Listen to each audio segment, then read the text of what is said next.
One of the topics a lot of students struggle with, particularly at the beginning of A level, is forming ionic equations.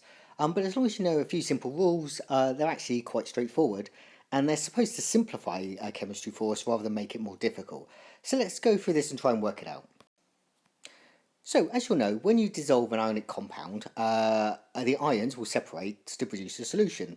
So, for example, in the diagram here, we have got sodium chloride as a solid, and you can see that the positive and negative ions are in fixed positions and all together. However, if I dissolve it in water, the positive and negative ions separate from each other and are surrounded by water molecules.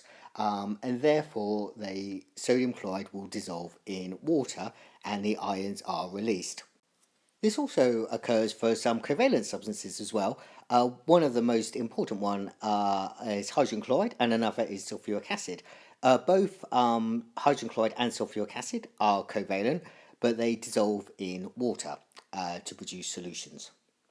One thing to be very careful of when we come to these ionic equations is if I had sodium sulfate, for example, here, for every one sodium sulfate, I produce two Na plus ions and one sulfate ion. It's really important to remember it breaks up to release those ions. A lot of the time, that's where people make mistakes. Now, it's quite useful to be familiar with solubility rules when you do ionic equations. Now, you don't need to memorize these, those days are gone. However, it may be useful, first of all, to note that not all ionic substances are soluble. Some you're guaranteed to be, from you can see from the rules, but others you have to be more careful of. So, those are our general solubility rules. The guaranteed ones are anything containing the ammonium ion or group 1 ions, they're going to be soluble. Chlorates, nitrates, and ethanoates are also going to be soluble. So those are your sure bet guarantee. Most halides are soluble, except for silver, mercury, and lead compounds. And then sulfates, phosphates, carbonates, and so on generally become less soluble. So those rules, again, you don't need to memorize those, but they can be useful if you are trying to work out an ionic equation in one of the problems. So we're going to look at how we form an ionic equation now, and the key thing to remember is that ionic equations will only include the ions which actually take part in the reaction. The others we call spectator ions, they don't get involved at all. And hopefully by going for example 1, you'll see what I mean. So let's have a look. This is my full equation. I've got iron 2 sulfate, which is aqueous. You can see that by the symbol there. Is reacting with sodium hydroxide, aqueous, to produce iron 2 hydroxide, which is a solid, and sodium sulfate, which is again aqueous. So when we come to start breaking these down into ions, which I've done here, you can see that the iron 2 sulfate I have separated into sulfate ions and iron 2 plus ions, like so. My sodium hydroxide I've separated into two Na plus ions and two hydroxide ions, remembering that that too counts for both the sodium and the hydroxide. The iron 2 hydroxide I cannot separate those ions out because it's a solid, and then sodium sulfate has become 2 Na plus and sulfate ions like so. So now we can start cancelling out. So what I'm looking for are any ions that have not changed during the reaction. So you'll see that iron 2 plus aqueous has now become iron 2 hydroxide as a solid. So that's changed. However, the sulfate ion has remained aqueous.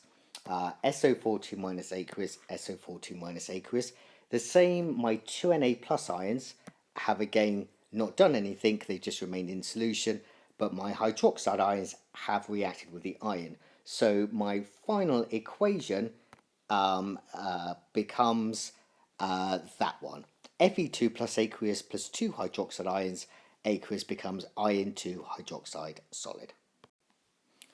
So here is my next example, and this is potassium carbonate as a solution reacting with hydrochloric acid, which is again a solution, to produce potassium chloride solution, and carbon dioxide gas, and water. So let's break these into ions. What can I break into ions? Well, anything that has got aqueous after it. So my potassium carbonate becomes two potassium ions and a carbonate ion, like so. My hydrochloric acid becomes 2H plus and 2Cl minus ions. Potassium chloride becomes two potassium ions and two chloride ions. But my carbon dioxide and water, carbon dioxide is gas, water is a liquid, so they're not dissolved and therefore you cannot break them up. So let's go to now and start cancelling out some of those ions. Well, hopefully you can see my potassium has not changed at all, nor has my chloride. However, my hydrogen and my carbonate have become carbon dioxide and water, and therefore I can give you my final equation as being that. Our final example for the day then is ammonium chloride reacting with sodium hydroxide solution to give sodium chloride solution and ammonia and water. So again, let's break what we can down into ions. So anything that has dissolved, we can do. So that's going to be my ammonium chloride, my sodium hydroxide, and my sodium chloride. So again, this is where it's really important that you know your ions, you know the charges that they're going to have, makes it much easier for you to do. So ammonium chloride goes there, that's sodium hydroxide, and that is sodium chloride there. So let's start cancelling the ones down that don't do anything. Well, hopefully you can see that chloride has not that stayed as an aqueous ion, and so has Na plus stayed as an aqueous ion. And therefore I can give the final equation as that.